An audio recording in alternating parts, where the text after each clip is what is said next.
beautiful. That's what I'm talking about here. Steelers stand up. Steelers stand up. You're going to lose Antonio Brown. You're going to lose Le'Veon Bell. You're going to sign Big Ben Roethlisberger to a 2-year, $68 million extension to add on a year, the last year that he had in his contract. So he's going to be with us for the next 3 years. Juju Smith-Schuster's the number one option. Vance McDonald's still there as a tight end. No, you don't have Antonio Brown. But a legitimate argument could be it's possible that you might end up having a better team. Particularly if your defense is better, and you're defending better, and you're defending against the pass better, and you're defending against the rush better, and you're getting at the quarterback. Because guess what? Devin Bush can do that too. I love it. Because, ladies and gentlemen, when I grew up loving the Steelers, as much as I loved Bradshaw, and the ballet dancer turned wide receiver known as Lynn Swann, and John Stahl were trying to prove himself and prove that he belonged and he should be considered on the same level as Lynn Swann and Franco Harris and Rocky Blyer and those boys. Let me tell you something right now. You fall in love with the Steelers because of the steel curtain. It's Mean Joe Green. It's L.C. Greenwood. It's Jack Lambert. It's Jack Ham. It's Mel Blount. I'm talking about those brothers. That was a long, long time ago for some of you younger whippersnappers out there. Might not know what I'm talking about, and that's fine. But I'm telling you right now, when the Steelers were the Steelers, it was because they had a menacing defense that everybody had to pay attention to. And I love the fact that they did this. It meant the world to me that they did this. Especially when you see that the Baltimore Ravens went Hollywood, got Marquise Hollywood Brown, wide receiver and speedster out of Oklahoma. They're saying he's the second coming of Deshaun Jackson, who went from Tampa last year and went to Philadelphia. So I love the fact that the Steelers went the defensive route because Baltimore ain't playing. Baltimore is not playing. So I look at it from that perspective.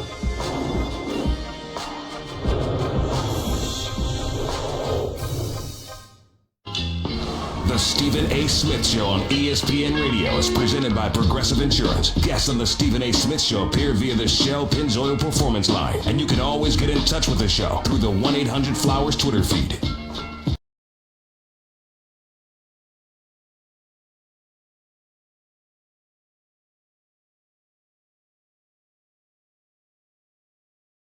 Show Mom just how much you appreciate her love and support with 1-800-Flowers.com. Right now, you can get 36 sorbet roses for just $36. To order, go to 1-800-Flowers.com, click the radio icon, and enter code Stephen A. That's with a PH, not a V. Plus, get triple action protection for optimal engine performance with Shell V-Power Nitro. Plus, premium gasoline.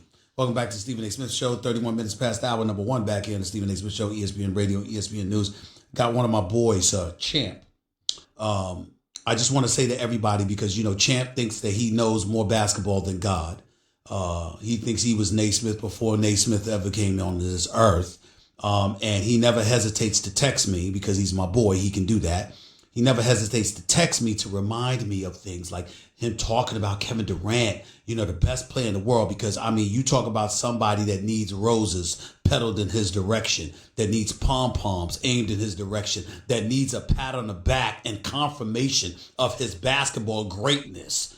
You know, 90% of the time, the other 10% is behind, can't be found.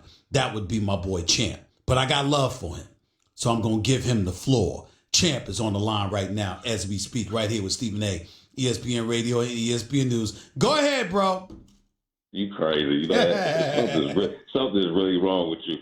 But anyway, I mean. No, but you did. No. But you did. You've always, you and I felt the same way pretty much, but you've always raved about Kevin Durant and his greatness. And it's being put on display as we speak. So go ahead.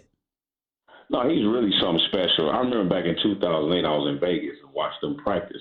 He should have been on that USA basketball team. Yep. I mean, he was in the win, and, you know, he wasn't even old enough to go in the club. And I just walked up to him. I said, young man, you're going to be one of the greatest players ever. They going to remember you like Michael Jordan. Mm-hmm. This kid is unbelievable. And what's so crazy about it is, I tell folks all the time, jokingly, I say LeBron should be thankful that he was born 4 years earlier, because had he hadn't, I don't think LeBron would ever win a championship. He is, without question, the greatest basketball player ever. And when I say the greatest player ever, I'm not saying the GOAT in terms of it's on and off the court that comes with that status in terms of Michael Jordan, but in terms of the skill set and what he's able to do with the basketball is just unbelievable. The mid-range, the three-point shot, and what's so crazy is he's super unselfish.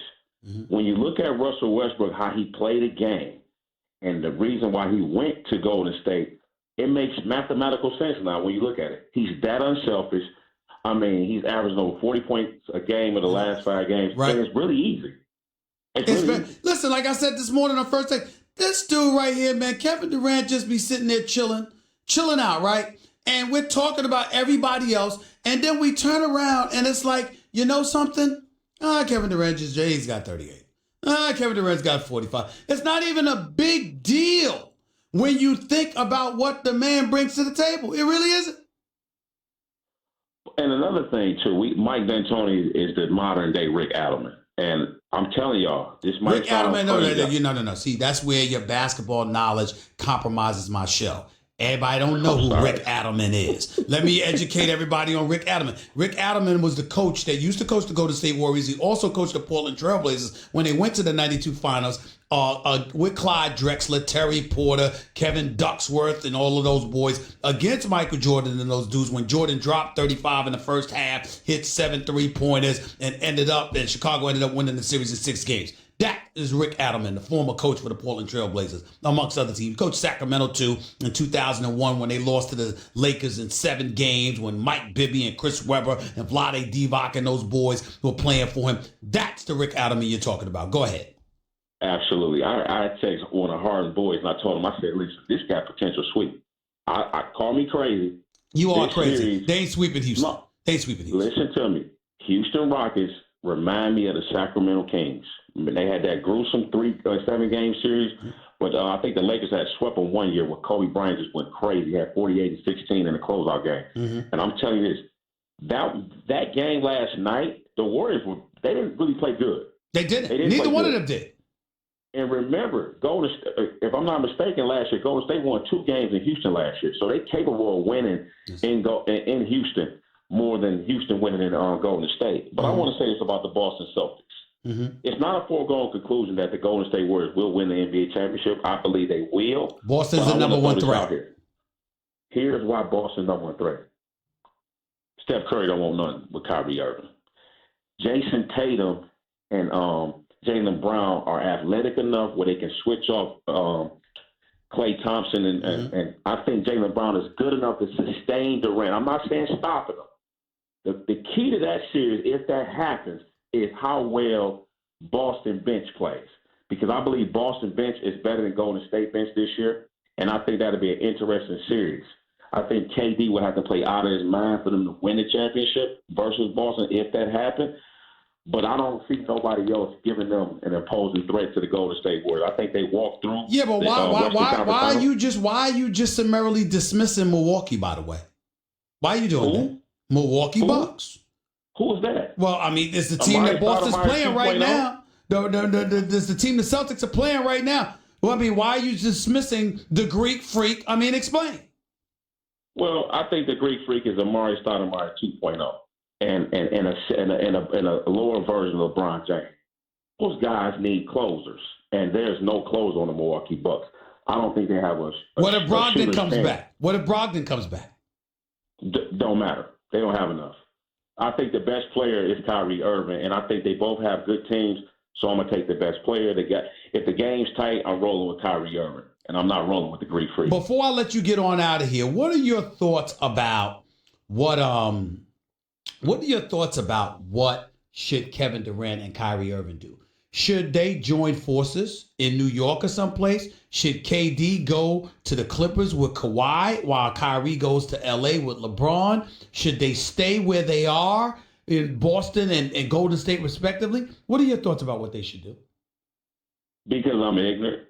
If Kyrie Irving and Kevin Durant are friends like they say they is, like I said, I just want them to continue to hijack LeBron and D-Wade's fake run and Chris Paul. Listen, the team banana boat was been hijacked by the Hamptons Five. Steph Curry and Kevin Durant hijacked Chris Paul and LeBron legacy. And you know what?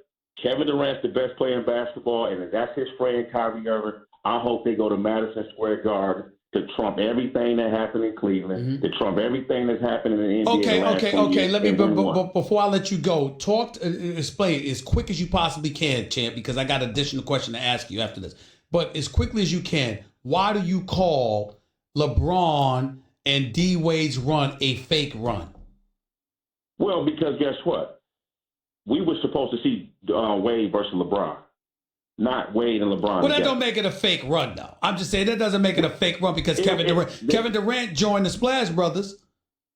You're right. They had to get rid of 7 guys. I want to throw this at her. Look at all the guys in the Eastern Conference who went to the conference finals or the NBA finals. DeMar DeRozan, Jimmy Butler when he was in Minnesota, Paul George, LeBron James, and none of these guys get out the first round off the Western Conference. Well, Jimmy Butler was in Minnesota. They didn't get out the first round then.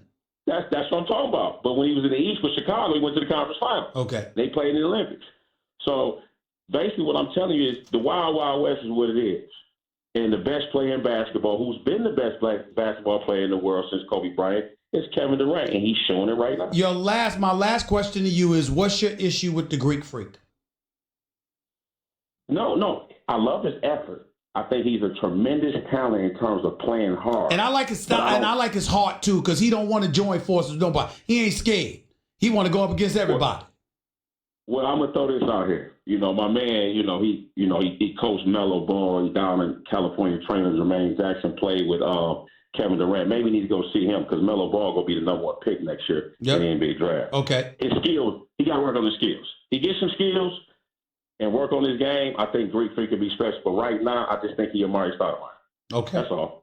Appreciate you, bro. Thanks a lot. Later. Talk to you later. 888-SAY-ESPN. It's 888-729-3776. You're listening live, Stephen A. ESPN Radio, ESPN News. If you missed my opening segment, go check it out on demand in the Stephen A. Smith podcast, brought to you by Capital One. Capital One is reimagining banking, offering accounts with no fees or minimums that can be opened in 5 minutes. Capital One.